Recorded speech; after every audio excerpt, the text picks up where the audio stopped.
نحمده ونصلي على رسوله الكريم اما بعد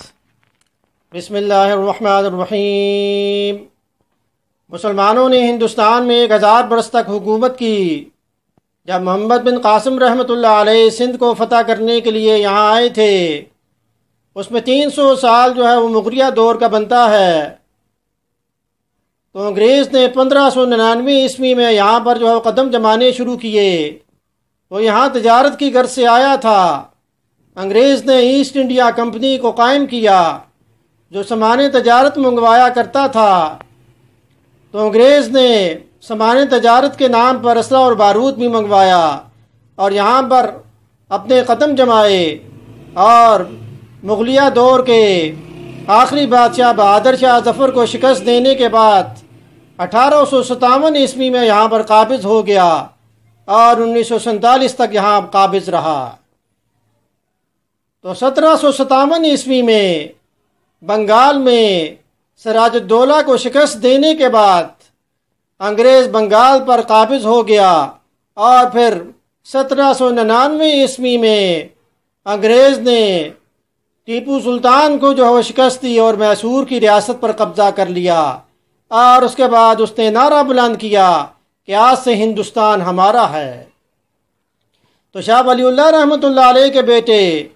شاہ عبدالعزیز رحمۃ اللہ علیہ نے یہ فتویٰ جاری کیا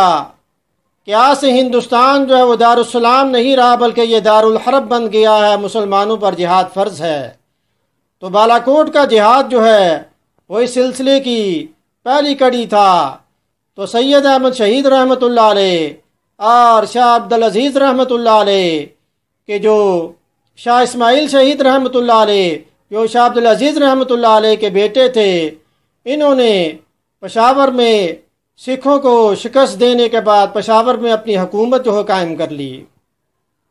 تو سید احمد شہید رحمۃ اللہ علیہ نے جنگ آزادی کے لیے مظفر آباد کا جو ہے انتخاب کیا، اور پھر وہ پشاور سے مظفر آباد کی طرف روانہ ہوئے۔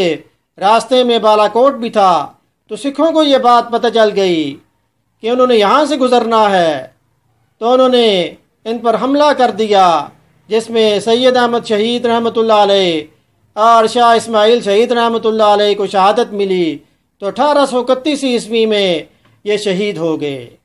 تو 1857 عیسوی میں جب انگریز یہاں پر قابض ہوا، تو انگریزوں نے مسلمانوں کے اوپر خوب ظلم کیا۔ مسلمان علماء کرام کو سولی پر چڑھا دیا اور توپوں کے دھانوں پر باندھ کر ان کو اڑا دیا، اور قید و بند کی صعوبتیں اور اذیتیں مسلمانوں کے حصے میں آئیں، جس میں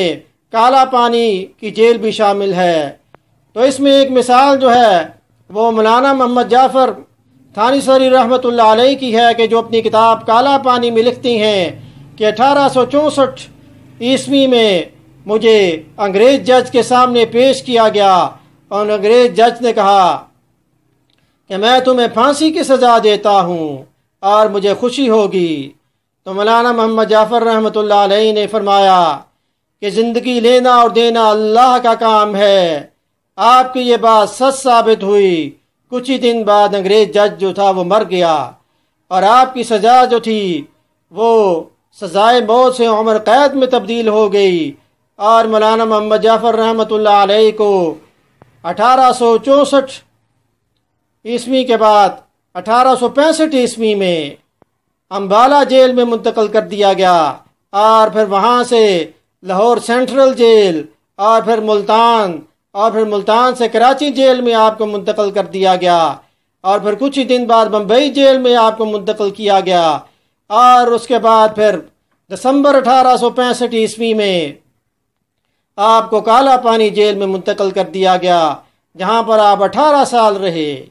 18 سال آپ نے اذیت میں گزارے، اور پھر وہاں پر آپ نے یہ کتاب بھی لکھی۔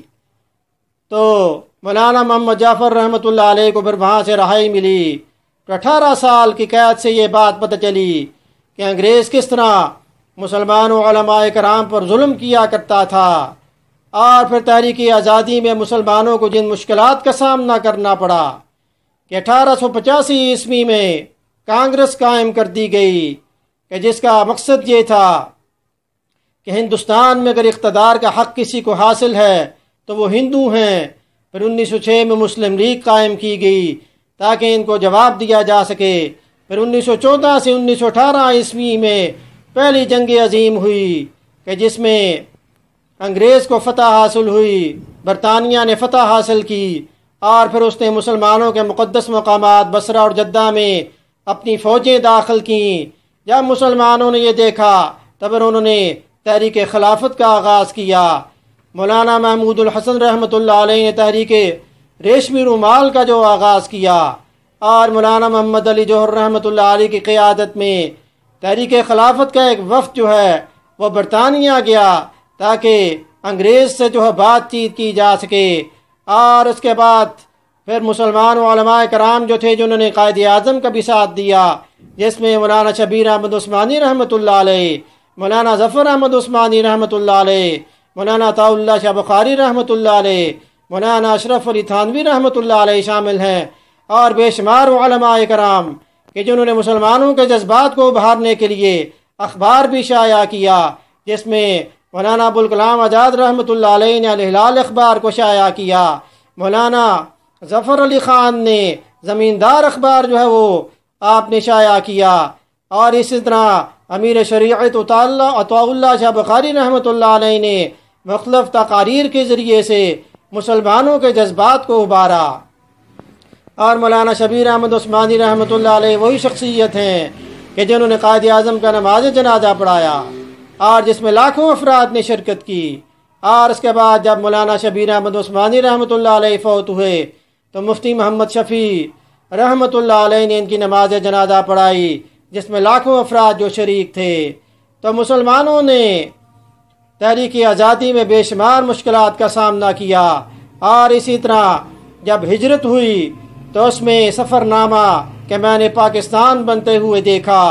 اس میں کئی ہجرت کرنے والوں نے یہ لکھا کہ کس طرح عورتوں اور بچوں کو شہید کر دیا گیا، کس طرح گاؤں کے گاؤں لاکھوں افراد کو شہید کیا گیا، ظلم کیا گیا، سکھوں اور ہندوؤں نے مسلمانوں کو کس طرح قتل کیا، اور کس طرح مشکلات میں وہ پاکستان پہنچے، لاہور پہنچے۔ تو جب پاکستان بن گیا، پاکستان کی بنیاد کیا تھی؟ لا الہ الا اللہ، کہ اللہ کے نام پر پاکستان جو قائم کیا گیا۔ اور ہماری خوش نصیبی ہے کہ ہم نے آزاد وطن میں آنکھ کھولی۔ اب ہمارا یہ فرض ہے کہ ہم پاکستان کی حالت کو بدلنے کی کوشش کریں، کیونکہ ارشاد ربانی ہے ان اللہ لا یغیر ما بقوم حتی یغیروا ما بانفسہم، کہ بے شک اللہ پاک اس نعمت کو جو قوم کو حاصل ہے نہیں بدلتے جب تک کہ وہ قوم اپنی حالت خود نہ بدلے۔ اس لیے شعر میں یہ بات آ گئی کہ خدا نے آج تک اس قوم کی حالت نہیں بدلی، نہ ہو جس کو خیال آپ اپنی حالت کے بدلنے کا۔ تو حالت کیسے بدلی جاتی ہے کہ جس طرح حدیث میں ارشاد رسول صلی اللہ علیہ وسلم ہے کہ جب کسی قوم میں اعلانیہ فحاشی عام ہو جائے تو اللہ پاک اس قوم میں طاعون اور ایسی وبائی بیماریاں پھیلا دیتی ہیں جو اس سے پہلے نہیں سنی ہوتی۔ جب کوئی قوم ناپ تول میں کمی کرتی ہے تو اللہ پاک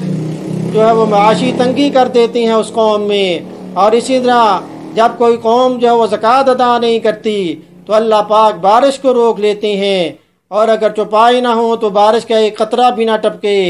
اور جب کوئی قوم اللہ کے عہد و پیمان کو توڑ دیتی ہے تو پھر اللہ پاک دشمن کو مسلط کر دیتے ہیں، اور جب حکمران اللہ کے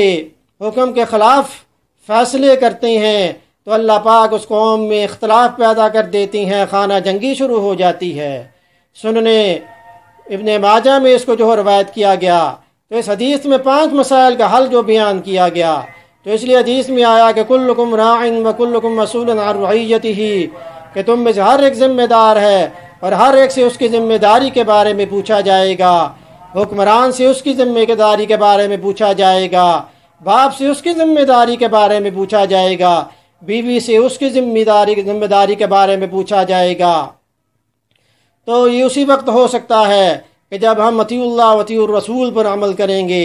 تعلیم ایسی ہونی چاہیے کہ دنیاوی تعلیم کے ساتھ دینی تعلیم بھی حاصل کریں، تاکہ بچہ جب جوان ہو تو اسے پتہ ہو کہ والدین کا احترام کس طرح کرتے ہیں، اساتذہ کا احترام کس طرح کرتے ہیں، 5 وقت کی نماز جو ہے وہ کیسے پڑھی جاتی ہے، فرائض کیا ہیں، واجبات کیا ہیں، حلال و حرام کی تمیز کیا ہے، وہ سود سے بچنے والا ہو۔ اس لیے اقبال رحمۃ اللہ علیہ نے یہ بات فرمائی کہ اللہ سے دور کرے تو تعلیم بھی فتنہ، املاک بھی، اولاد بھی، جاگیر بھی فتنہ، املاک بھی، اولاد بھی، جاگیر بھی فتنہ، نہ حق کے لیے اٹھے تو شمشیر بھی فتنہ، شمشیر ہی کیا ہے، نعرہ تکبیر بھی فتنہ۔ اللہ پاک عمل کی توفیق عطا فرمائیں۔ درس سننے کے بعد اسے آپ شیئر بھی کریں تاکہ یہ آپ کے لیے صدقہ جاریہ بن جائے۔ وما علینا الا البلاغ المبین۔